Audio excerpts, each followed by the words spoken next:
Well, good afternoon, everyone. Thanks so much for joining us today. I'm Mary Brown, the guide manager at Alpine Ascents. This is actually my first day back from vacation, so if I feel a little rusty, seem a little rusty, I do apologize in advance. Today's webinar is all about what comes next after climbing Rainier or Baker. Those are two of our blockbuster climbs here in Washington, but the Cascades have so many other iconic objectives that offer different terrain, like more of a wilderness experience, and often a little more adventure with fewer crowds. We are so lucky to have senior guide Lyra Pierotti with us today to walk through 3 of those next step climbs here in Washington: Mount Shuksan via the Sulphide Glacier, Glacier Peak, and Mount Olympus. Each of those mountains offers a completely different style of adventure, from the striking position of Shuksan in the North Cascades to the long wilderness approach of Glacier Peak, to the incredible journey through the Hoh rainforest on the way to Mount Olympus. Lyra is amazing. She's also an IFMGA guide, AMGA instructor, and a certified strength and conditioning specialist whose work bridges technical guiding, athlete development, and science-based coaching. She began her guiding career in California's Sierra Nevada, climbing and guiding everywhere from the Yosemite Valley to the High Sierra, and has since expanded her work throughout the North Cascades and internationally in places like the French Alps, South America, Mexico, Baja, the Dolomites, Antarctica, pretty much everywhere. Originally on a path towards academic research, Lyra eventually traded the lab for the mountains and now combines guiding and coaching through her company, Momentum. In 2024, she became the 208th American and only the 18th American woman to earn IFMGA certification, which represents the highest level of professional training in rock, alpine, and ski mountaineering, basically the PhD of guiding. We'll let Lyra take it from here, but we will save plenty of time at the end for questions about Shuksan, Olympus, Glacier Peak, or any other climb you want to talk about. So do pop your questions in the Q&A box. And I think that is all for me. Lyra, over to you. Amazing. Thank you, Mary. Gosh. I am seeing some familiar names here on our roster here. We got about 30 people signing in. We are in a webinar format, but at the end here, we'll make sure to take Q&A. So as you do get questions accumulating, feel free to type them in there. Mary is like the webinar extraordinaire. It's unreal. It's like a whole niche of coolness. And we'll collect those things and then we'll get them at the end. And we'll end with a discussion too around how to train for these classics that all have really different needs and different character. I'm going to share my screen. Oh, I don't have sharing. Can you turn on sharing? Stand by. There we go. Oh, co-host. Excellent. Okay. All right, now everyone should see that stuff. All right, do you see my screen? Excellent. Rearrange my things here just a moment. Make sure I have chat open. Okay, great. All right, so the Cascade Classics, Mount Rainier or Tahoma takes obviously a lot of attention here in the Northwest. It's iconic. It's it's the tallest volcano in the lower 48. It's cool, big glaciated thing. But there are other things, and I've had folks, fun fact, climb Mount Rainier and then climb some of these other classics. And some folks have found Mount Olympus, for example, to be harder. And we'll discuss what and why that may or may not be the case for other people, but they're very different, very cool, and quite exciting. So we'll talk about, we'll introduce these classic climbs. I'll show you where they are and what they're like, and then we'll discuss how to train for them. Quick overview is of these three, the 3 that we're going to talk about today, and certainly there are more, but the 3 next most iconic that we offer are Glacier Peak, Olympus, and Shuksan via the Sulphide Glacier. There is another route on the north side called the Fisher Chimneys, not to be confused. The Fisher Chimneys is a significant step up, and in our website, you will see different itineraries, obviously, but also different training requirements. And yeah, also exciting, both spectacular. Glacier Peak is the most remote of the 5 volcanoes in Washington state.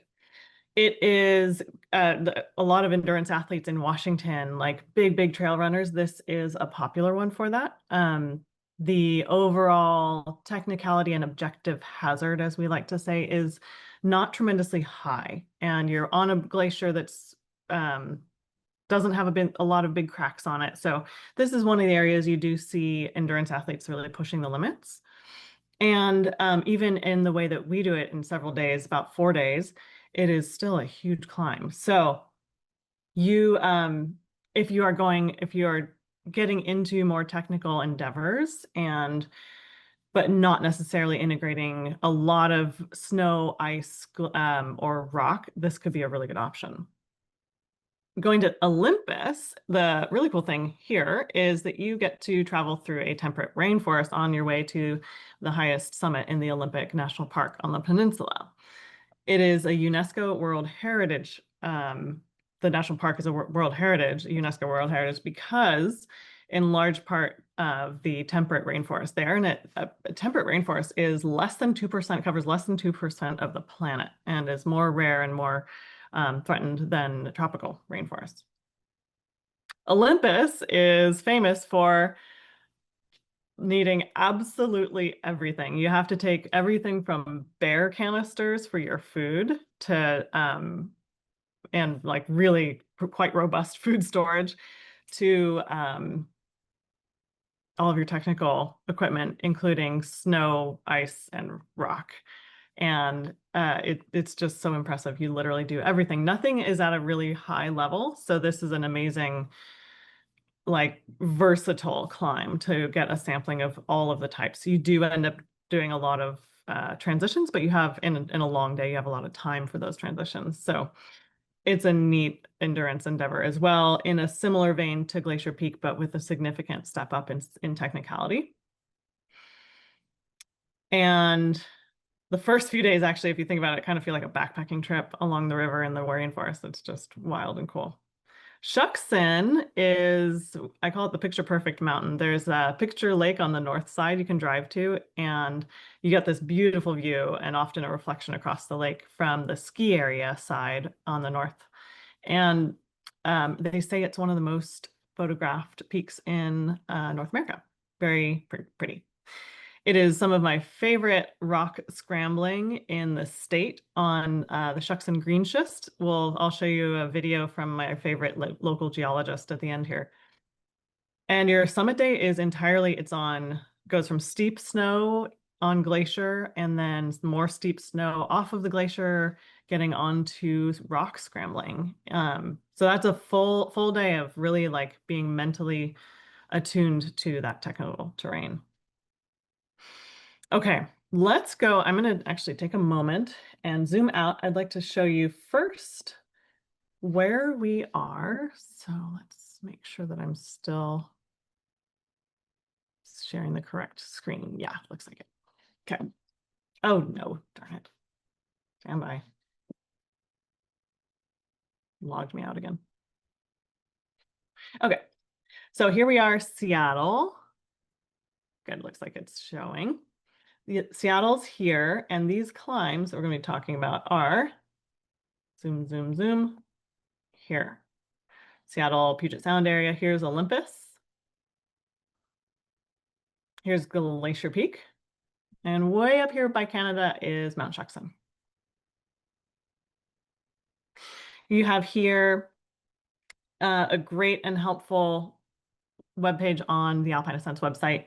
This is where you're going to find your itinerary, as well as training ideas, your gear list, and all those things.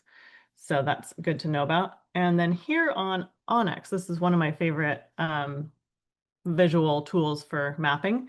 Let's take a look at what this entails. This I have in 3D mode here. And here we are.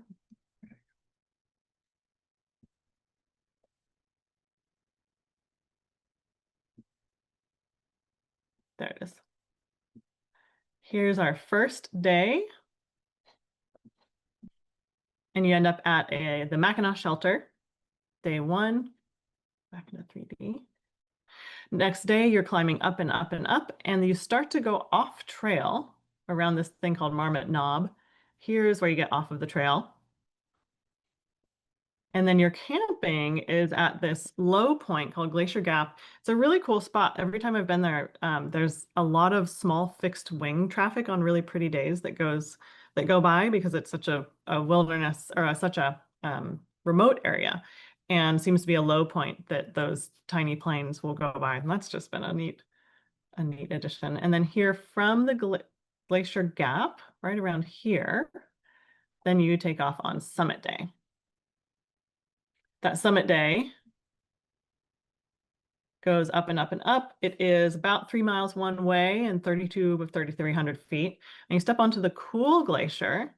Right around here, you're kind of on a ridge for a lot of it. And then you wrap around and you climb a little bit of a steeper big glacier here, the cool glacier. And then again, you step off of that around the corner and do a little bit of steep scree hiking. And so that's the quick orientation to Glacier Peak. And there's the rest of that route you can see over multiple days. And then if I angle things here, you can see where you are. There's Ross Lake and the North Cascades. This direction is north, so we're looking at Canada here. El Dorado. Really spectacular position. And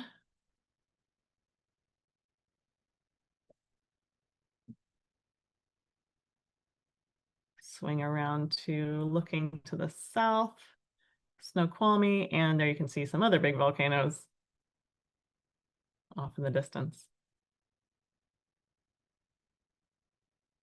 Cool.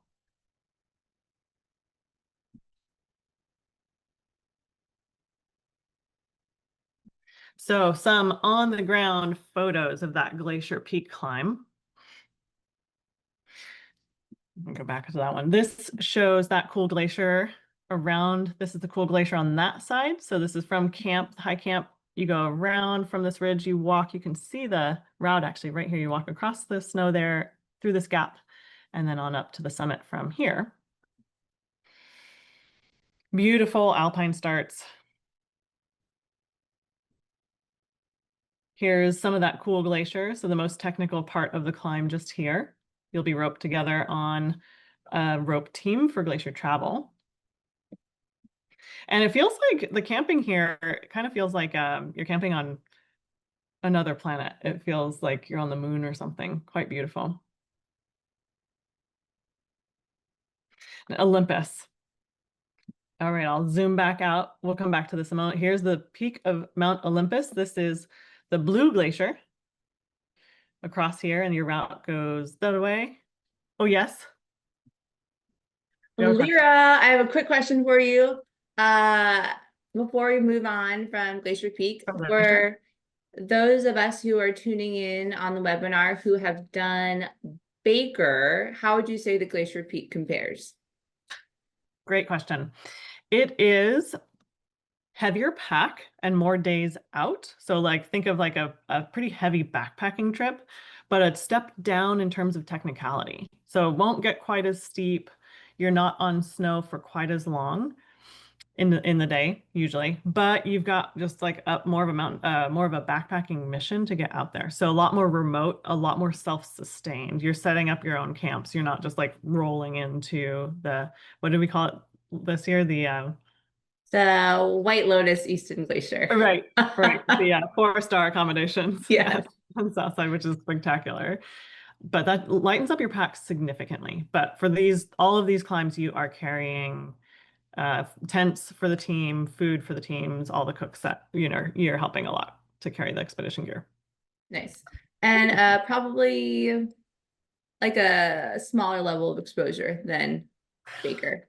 Definitely. Yeah. That Roman wall really kicks up. And depending on the time of year that people are on it, it can get up to like 40 degrees. You're not seeing anything quite like that. And when you climb the little head wall on Glacier Peak, it can be snowy early in the season. but it doesn't have that same feel where you're just like looking down at the entire Easton and the Deming Glacier below you and all these like monstrous cracks. Excellent. So, Thank you. Thank you. yeah, good question. Excellent. Okay, I'll jump from Olympus to here again. This is so you've got our Mount Olympus page here. These are all, you'll find these all in climbs, the climbs tab on the Alpine Ascents page. And over here is Mount Olympus, domestic climbs. And you've got your itinerary. Okay, here, now let's zoom out here. There's the Puget Sound, Olympus National Park, Olympic National Park. Canada's over here.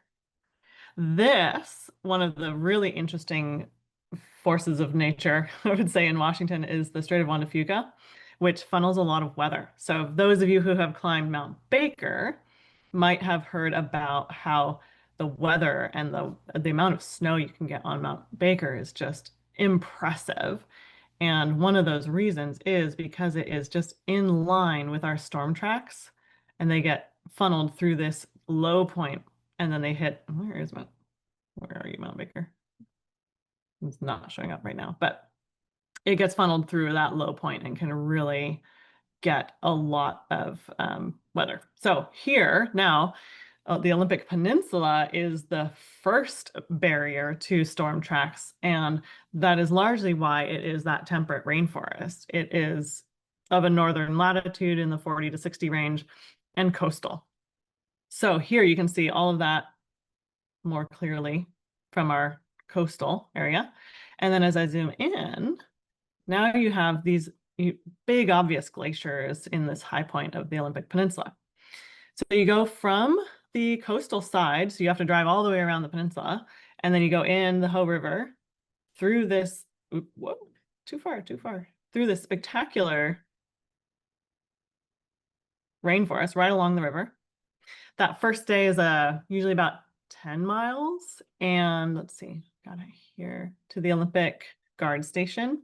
Got about 10-ish, or I guess maybe 9 miles, and only a few hundred feet of elevation gain. Then you move up into what we would call a montane habitat. Right at the top of the trees, you are tucked in a really nice spot at Glacier Meadows. One of my favorite camps, I think, in the North Cascades. And you're right on the edge of what then becomes stark alpine terrain. So you leave camp from this second night and you step onto the cool, not the cool glacier, the Blue Glacier. Across that, up the snow dome. So you got a steep snow climb to here. Across, you have to punch through Crystal Pass, is it called Crystal Pass? And then you wrap around the backside, and Mount Olympus, I would say, is known for, well, having all of the climbing types, not at a very high level, but absolutely every type of mountaineering skill is required on this mountain. And yeah, you have a bonus of a false summit. So that can be a mentally challenging part of the climb. I'll show you a photo of what we're looking at. So there's your relief, and you can see just the sheer quantity of terrain that you cover. The river here you go from this cozy river valley up into this steep side hilling terrain. There's your glacier, and you just go up and up and up and up and up. Long summit day, long, and you got to stay sharp mentally and physically for a long day. Okay, back to now, let's look at some of those photos. So here's that Blue Glacier. Most of the time, every time I've climbed it, the Blue Glacier has been dry. What that means is that there's no snow covering the glacial ice. And that's why we call it, or why it's probably named the Blue Glacier, because when it's bare ice, it looks more blue. And I describe the trek across that dry glacier as like riding a bucking bronco. It's just kind of wild, very three-dimensional climbing, up and down and up and down. You're not walking over any scary crevasses. As you can see, there really aren't. You kind of walk right around here, and it's a fairly low angle and compressed piece of ice. So you don't get big cracks. Cracks come when the ice travels too quickly in one direction or over something. and it cracks open under the tension. But this one is just really nicely compact. Up high, you start to get lots of crevasses. You can see here, these are falling over a cliff underneath, so the ice cracks a lot. So we don't climb up those. Those are just probably somewhat impassable. Instead, we wrap around on a slope you can't see here. It's off of the glacier briefly, and then you step back onto the glacier up here on the skyline. Walk, walk, walk. And Crystal Pass then is right around here. You walk through, and the summit is that background peak. That's sneaky, sneaky climb. Here's the temperate rainforest. Lovely camping, really, I mean, giant, giant old growth trees that you walk through. This is on your second day getting up to the Glacier Meadows high camp. Good to be ready for the exposure. This is just trail, and you are kind of feeling it. If you have any, any fear of heights or anything, this can be something to be mentally prepared for. Then here this has been a notorious site of erosion for many years, and the park has installed something you can just barely see here. The park has installed this strange hanging ladder. Usually that we do one at a time or in small groups. So that can be you're earning your upper mountain enjoyment on that part of the trail for sure. And here, this just really nicely displays the contrast that you go from at high camp in this beautiful montane, lush landscape up into the stark alpine environment of the upper mountain. Summit day, here's the blue glacier, and you can see what I mean about that bucking bronco. You're just going up, down, up, down, up, down over firm ice. A lot of ankle movements in a variety of directions for a long time across that. And you can see the length of it. If you can see closely here, there's little tiny dots. Those are people, another climbing group there. Here's Crystal Pass. Here are some of the bigger cracks, still not huge, but they do get big in places up on the upper snow dome. And then here, look closely, those are climbers, and this is the summit proper. So you get up to a high point, then you go down, and then you go back up. It can be a soul crusher. It's not actually that much more time or exertion. It just seems like once you've been through so many transitions and it's many, many hours of climbing in, that can be mentally challenging. And here's the summit. Proper rock climbing, spectacular rock. I wish there were more of it. But the summit itself has only one little patch of really good rock that we climb, and a lot of loose rock around it that you can see. So we don't climb up that loose stuff. We come up a line over here that's a little more solid on rock. It's really fun. Only one pitch, or 1.5. And here you see more of that great rock and the very exposed, very cool summit. Okay, Shuksan. Any questions come up on, I'll pause for a moment on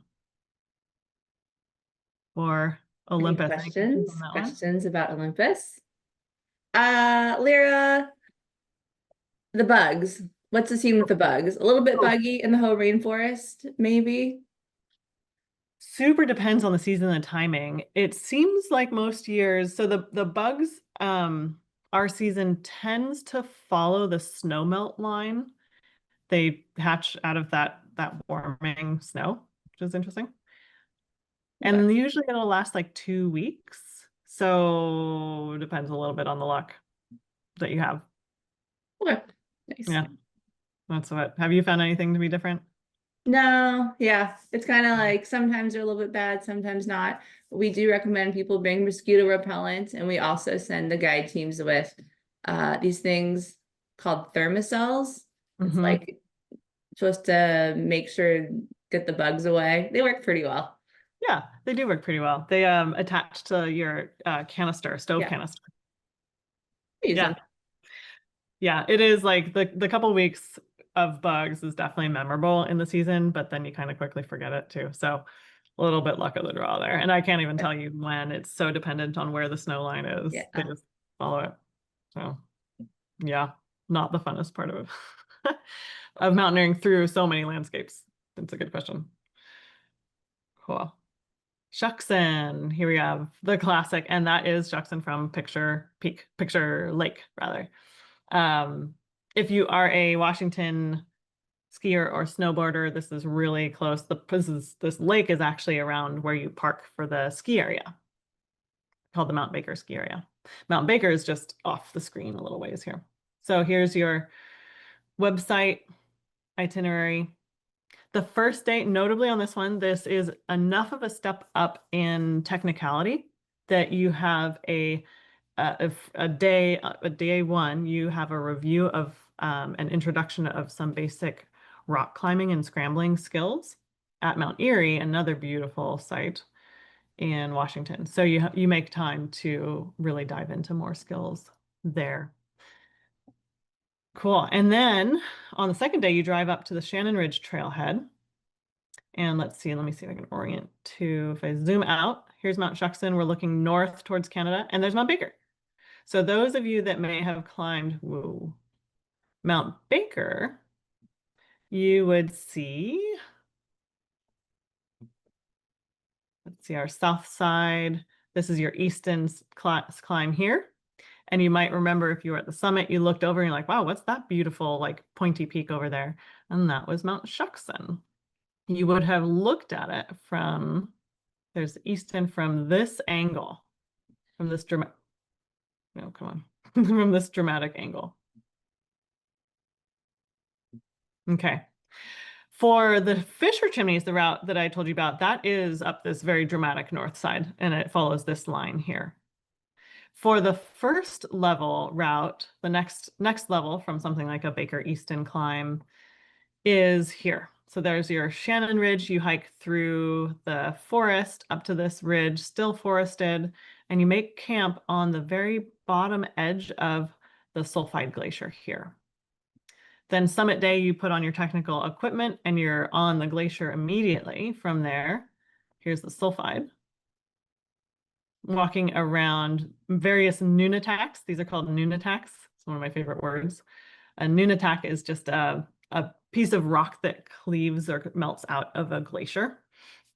And here you have the Sulphide Glacier, the Crystal Glacier. And there's your Mount Shuksan at the base here. Then it gets real steep. We offer some southeast ridge climbs. That's a little bit more of an advanced rock option. And the gully here on the face feels a lot less exposed. It's still, for a gully climb, spectacular quality rock. Getting in there, and then you do several pitches of rock scrambling. I wouldn't call it fifth class. If you're familiar to rock climbing grades, it's not going to feel like something as steep in a climbing gym, for example, or something that you're accustomed to in rock climbing where it would be like named a difficulty of 5.5 or 5.7 or 5.10. This would be all in a category of scrambling, but it does have little short sections of vertical climbing, and you are climbing it in boots. So that just amplifies a little bit of the challenge and physicality without requiring necessarily really advanced practice of movement skills for technical rock climbing. So very reasonable in terms of like movement skill, but a lot of very dynamic three-dimensional movement during a day. Okay, let's go back to here.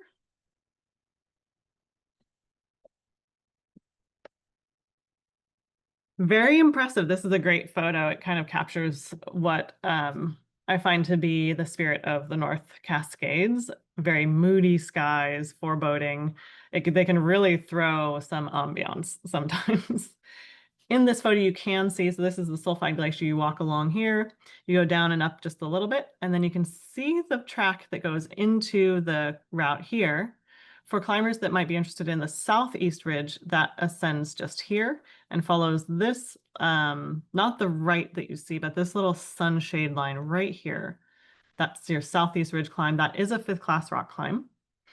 For the scramble, you go across here, you can see more tracks through here. Everything looks steeper from a front view, disclaimer. So it's not quite as steep as this looks here. This is walking terrain, steep, but it's like 35 degrees of snow. You have a couple scrambly moves here, then you climb maybe a pitch of snow and you wrap around into the gully system here, and then you top out there. Camp is a major highlight. From this, if you camp at this higher spot, you're looking at Mount Baker through the saddle over here. And if you camp lower, you're looking into the North Cascades, and it's just everywhere you go is really pretty. Here's your climb track heading up there. This is the base of the summit pyramid with plenty of snow still on it. So here's your climb here. And then this is up on the route, not the summit proper there. The summit does have a flat area that you can gather your group, but much of the climb looks something like this, really cool. Okay, and now take a moment and pass it to my favorite.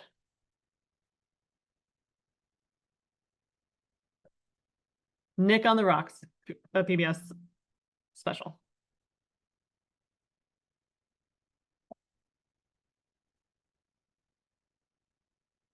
That should have sound. If you've ever skied here at Mount Baker ski area, I think you probably know that mount, but it's not Mount Baker. It's not a volcano. This is Mount Shuksan, made of green metamorphic rock, an entire mountain made out of this stuff.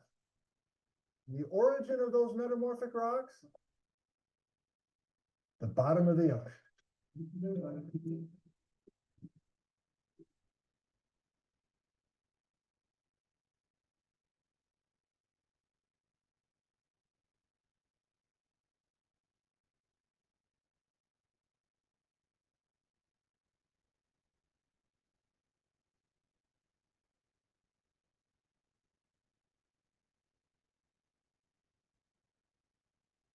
At over 9,000 feet of elevation, Mount Shuksan is the 8th largest peak in Washington and one of the most stunning. The mountain is blanketed by massive glaciers with deep crevasses that make it difficult to access. So, to get a closer look at the unique green rock that Shuksan is made of, we're heading south to Darrington and the non-glaciated White Chuck Mountain.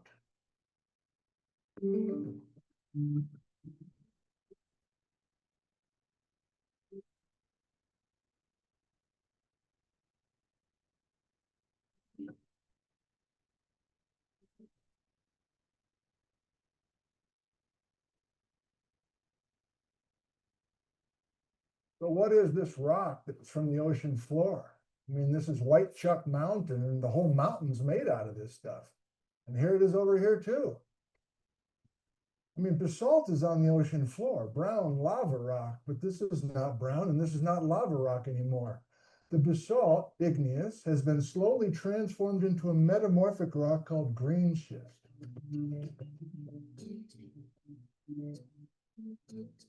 There's a texture here. Can you see that this green schist has been smushed and flattened? That's because the original brown basalt lava that slowly started to dive beneath North America 160 million years ago during the age of the dinosaurs. Pressure increased and green metamorphic minerals started to form. That's why the rock is green. And the minerals that formed under those high pressure conditions, actinolite, chlorite, epidote, are on display in this pistachio colored rock. Green schist, no longer in the ocean.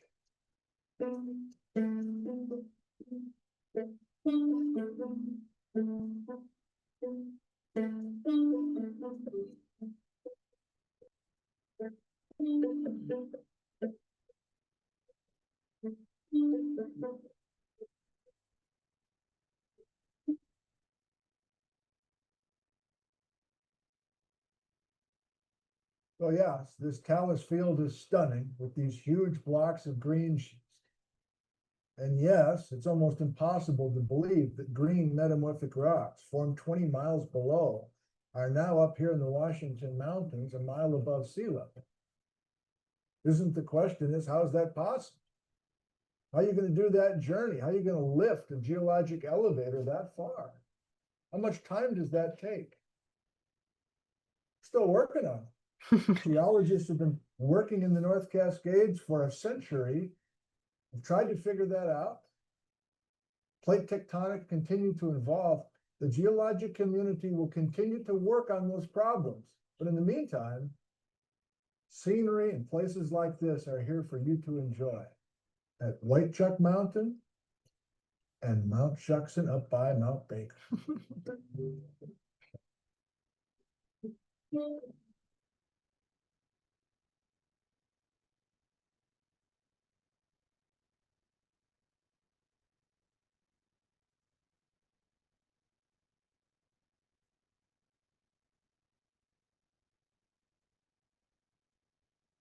Nick on the Rocks, strongly recommend.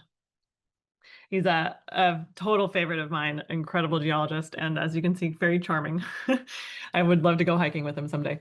Mount Shuksan, so I just had to show that because Mount Shuksan has some of my favorite rock probably in the world. And there's just not that much of it other than that random spot on White Chuck where he was, and then up high in the mountains, which require a level of entry of you gotta have glacier skills to get up there and onto it. And on Mount Shuksan, it's if you imagine climbing, it's kind of like tacky like sandstone, but almost as hard as granite. And with some variations in the angle, it has these really distinct layers. So if you're climbing the climbing routes, you're on this really high quality rock, and then you can look to the side and it just is falling apart. So it is a cool thing.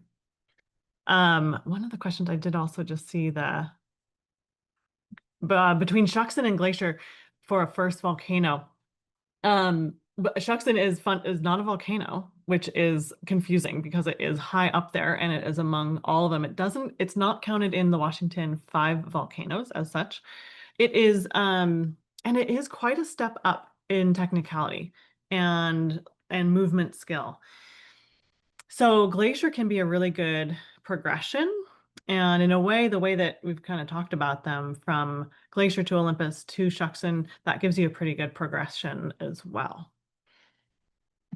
Cool. Oops.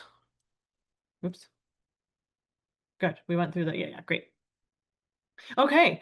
Well, we can move on to some Q&A around, oh yeah, Adams. I see the chat going. Adams is also a great volcano. Adams is a lot like, it has a south side that's not glaciated that we climb. And that's a really good one. We guide Adams. Mount St. Helens is not guided. There's no guiding on it. But that's a good one. Yeah. Mount Shasta down in California. That's another great first volcano and a good progression into the Washington realm as well.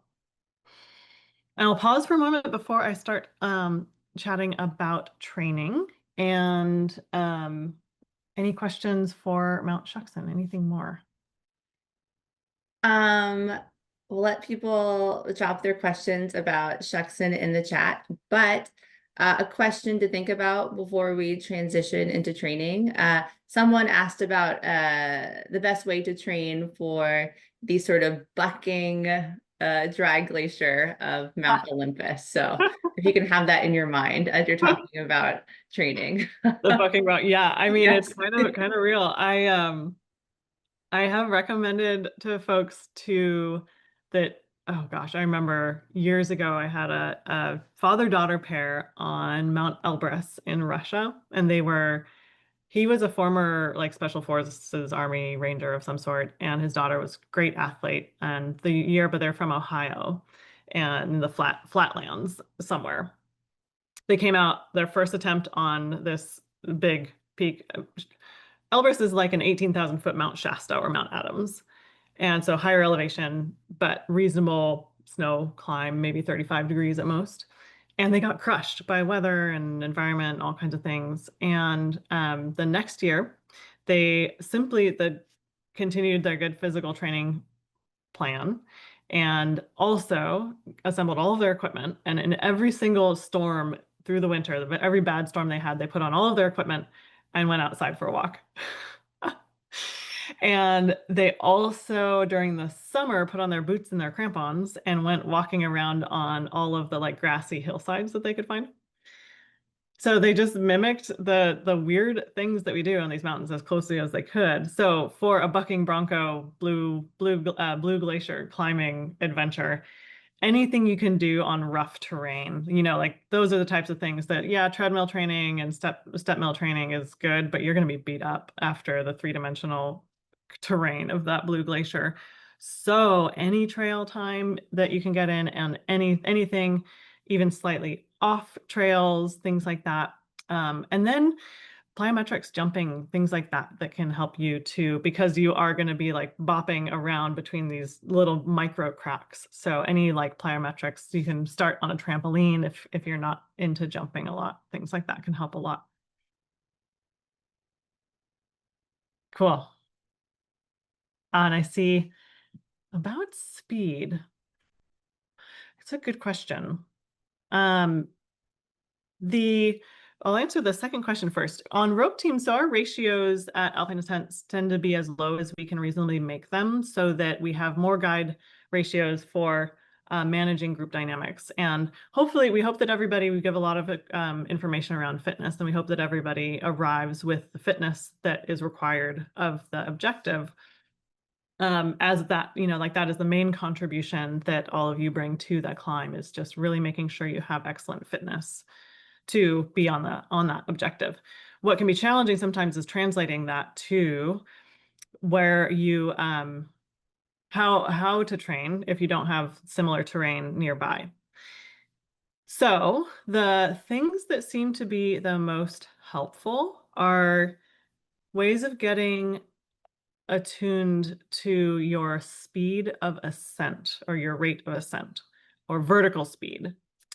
Smart watches have helped this a lot.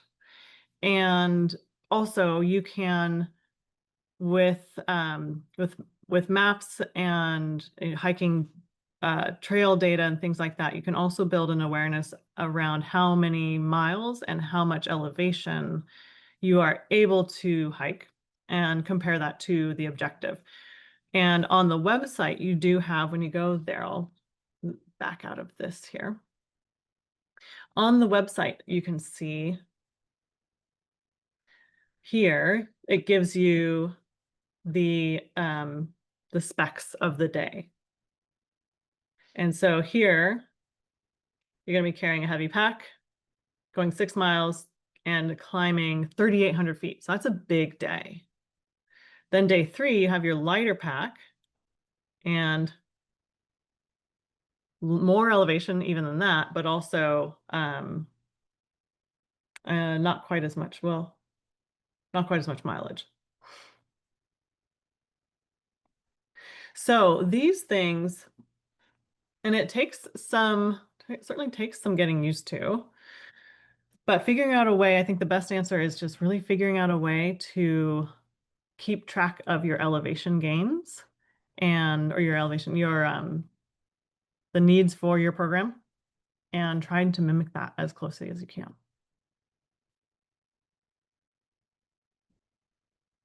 Yeah, the driving to terrain ratio can be a challenge for sure when you don't have mountains nearby.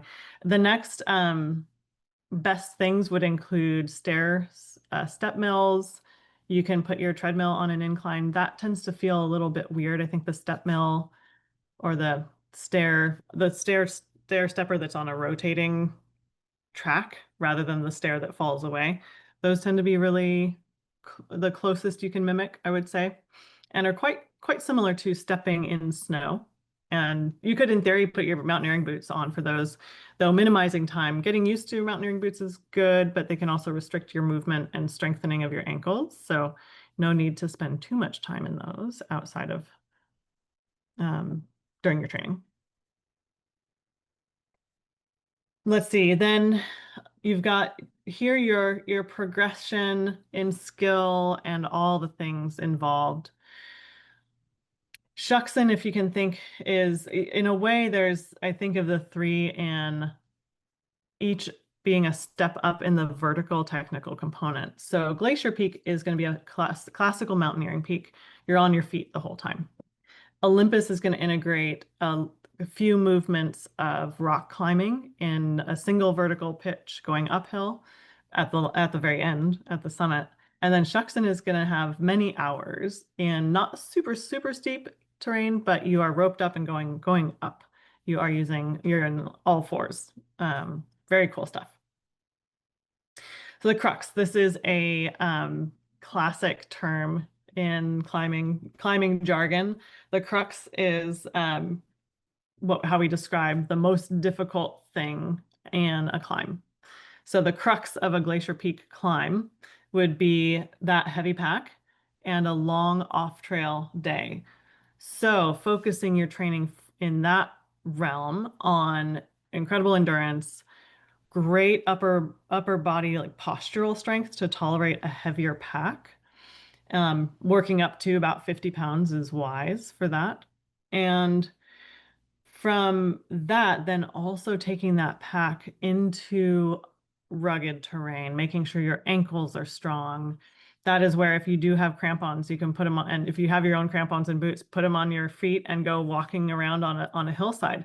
That will get you into a forced angulation of your ankles, and that can be a really fun and funny, great conversation starter, especially if you're in like a local park. With Olympus, like I said, I had folks that climbed Mount Rainier that came out and climbed Olympus with me, and they were shocked at how much harder it was. And by every other metric, it's not high elevation. The days don't register as big, challenging, or long, but the hike that you have to get in there, many, many miles on trail with quite a heavy pack. Remember that big difference if you're coming from our Rainier, the south side, the Disappointment Cleaver, or the Easton on Mount Baker. Those climbs are all supported. You walk into a camp, so you're not carrying all of the camp setup. But for all of these, you're going to be contributing to carrying the group's expedition gear. The crux for Shuksan-Sulphide, sustained scrambling. So if you are able to add some really easy climbing in a climbing gym, if you don't have access to like rocky terrain, that will be really useful. And if you do have access to rocky terrain, it certainly does not need to be anything dangerous or exposed. Anything that just gets you in all four mode. So using your hands to progress upward in some way.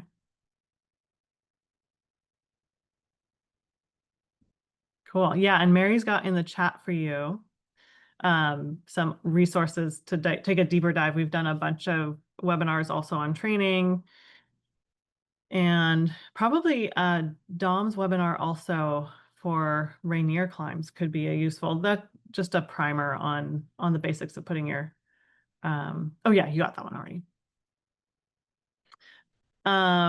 Hotel stairs can be great. Yeah, and I would say too, I know sometimes people will use the stairs and then take the elevator down. I had another couple that was from Dubai, and they trained by climbing the skyscrapers. That was also because they were air conditioned, and it's way too hot to work out outside in that place, apparently. Wild. But that, if you can walk back down them, that is also a part of training your legs, because you do have to come down the mountain, and that can be really hard on the body. The Roman wall. The Roman wall, we have lots of different rope techniques with the team to put people in a position that feels more secure. And if it is something that makes you feel nervous thinking about it, I would just go earlier in the season rather than later. And early in the season, you might have more snow, slightly more strenuous conditions potentially, because that snow can be softer. The summit day might feel harder. It can also be more direct and shorter. but it will feel a lot more secure in the steep climbing when you have softer snow. Later in the season might be more what you hear about with big cracks and having to step over big cracks, and that can get a little bit more intimidating. Nice, Mary. Thanks for throwing all the links in there. Make sure you're snagging all of these links from Mary, the blog and the webinars. Well, the blog will include some links to the webinars that we've run over the last few years. So that's mostly what I have. I'll put up a cool photo here. Did I miss any other questions? Yes, send us your questions. Now is time for Q&A. Good ones coming in already. Yes. Lyra, that was a great presentation though. That was awesome. Did I miss anything you can think of? I don't think so. Yeah, now I'm like even more excited to finally get Olympus done this summer. Yes. It's so special. It's also like it's so out there. It does require a lot of time, but that can kind of get you into the adventure of it too. Yeah. And if you make a little more time stay on the coast, that's also really, really nice. Yeah. Yeah. Very special place. For each of these climbs, do you offer any refresher training on glaciated travel? Let's see. Well, at Alpine Ascents, we have like the two distinct categories of trips we offer. We have our mountaineering courses. Well, you'll be learning how to do crevasse rescue and snow anchors and all of that stuff. And then we have our summit climbs where we're refreshing on techniques you need to be guided safely up the mountain. So like cramponing, ice axe use, in the terms of Shuksan, like rock climbing movement. So these climbs will all have a refresher, but it won't be to the same level that you would find in a course. Lyra, did you agree? Yeah, totally. And they are, let's see, so like Glacier Peak, I think would feel like something you can come out to just as an entry level into this climbing. Let me pull up here. Let me share the webpage again, because that can give you somewhat of an idea. Can you see the Shuksan-Sulphide again? Yes. So if you look at, let's see, here's all of our things. Like here's Shuksan-Sulphide Glacier. And we used to have little difficulty ratings. Is that still on here? Oh, I don't know if we've ever had those, but we're getting a new website soon. So we'll have difficulty ratings. We do have prerequisites. And like, for example, all of the climbs we've talked about, you don't need any prior climbing experience, although it is very helpful. It can definitely help. Yeah. Let's see. Yeah, the best. Read through these things. They do help a lot. I thought for some reason there was a little star rating or something. Itinerary. The itinerary is probably going to be the best thing to give you an idea of the specifics of everything involved. We go to Glacier. I think the main one that needs refreshing is that Sulphide climb, and that one has that day built in, which is helpful. Yeah. Otherwise, I guess there would be certainly private climb options to come and refresh some skills. So if I open up our climbs here,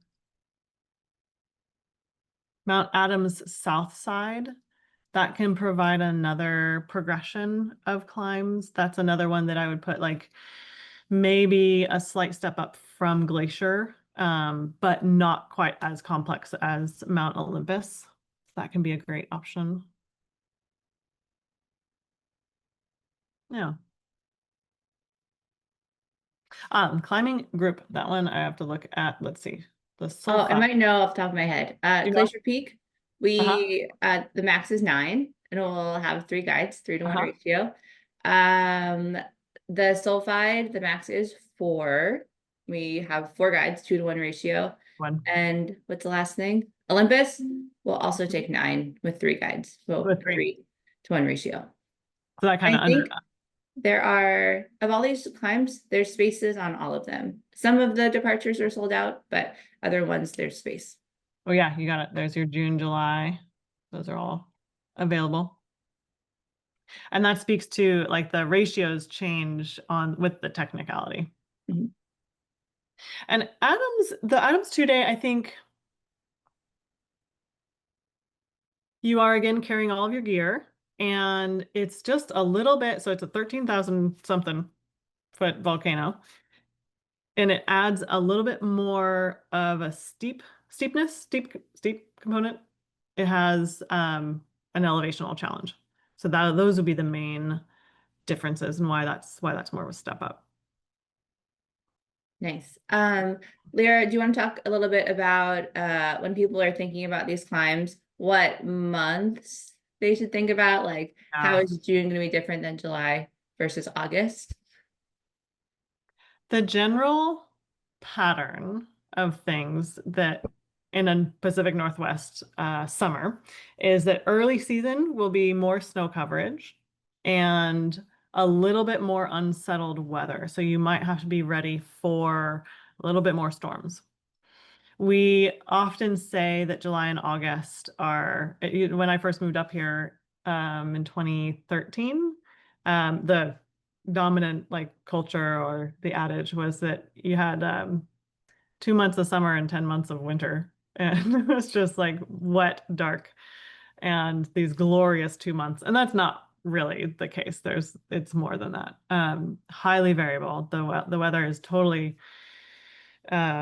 with another saying in Washington is if you don't like the weather, wait 20 minutes because it changes at times that fast. But in the summer, the July and August tends to be when that high pressure system really settles in and we have glorious long days. And as that happens, then the snow melts down, it becomes a little firmer. And as the season goes on, you have firmer snow, more supportive, and it may be faster to climb and less punchy and a little less physical. But eventually then the cracks start to open up and so you have to walk around them. So the routes can become a little bit longer. So and then every year from one year to the next has quite dramatic differences. And so the difference between June and July can be a real mixed bag, just depending on how the winter went, and then specifically how the spring goes as well, in terms of how much snow was laid down on the upper mountains during the winter, and at what rate the spring heats up and melts things down. So some of the climbs I'll add, some of the climbs are nice, like just dry. Like Glacier Peak, I think is pretty cool anytime. And if you like more of a dry vibe, the later ones could be nice. And if you're thinking of preparing for something on more snow and glacier, you might trend towards the earlier side of it. Nice. Ooh, such a hard question from Derek. I have no Looking into the idea. crystal ball. No idea. I have no clue. We don't even know yet how the winter has fallen on the upper mountains. For all of the winter months, our weather stations and our road access and everything is too limited to really have a clue as to what's happened. So we won't be getting really good data and information about the upper mountains until we get on them in usually in April. Yes. Wish I had that. Hard to say, not knowing. We will see. It's fascinating. All right. Any other questions? This webinar has been recorded, so if you did not take notes, do not be alarmed. I'll post it on the Alpine Ascents YouTube channel in probably a couple of days, so you can review. And also, if you do have any other questions about these climbs or other climbs on our climb menu, like, I don't know, the Fisher Chimneys, Forbidden Peak, like do call the office and we'd be more than happy to talk you through any of the climbs on our calendar, on our menu. All right. Lyra, one final question from me to you before we log off. Other than, of course, the blockbusters of Rainier and Baker, what is your favorite other climb in the Cascades for you personally? For me personally, anything at Washington Pass. Yeah. I love rock climbing. Washington Pass is like a little micro Yosemite, but in spire format. Ugh. It's kind of the best. It's great. If you're interested in more rock climbing, that would be our 4-day alpine rock climbing course. There's 1 day of review in Mazama, which is such a great town in Washington. They have an amazing bakery, epic baguettes, and then it's 3 days of just really fun alpine rock climbing on just chef's kiss rock quality. It's truly the best. I spend my personal time there and I try to like wrangle myself on all of the Alpine Ascents trips that I can. Yeah. All right. Well, very good. Lyra, thank you. Thank you again so much for this amazing presentation. It was so informative. We'll get it up on the YouTube channel really soon. For everyone who tuned in, thank you so much for tuning in.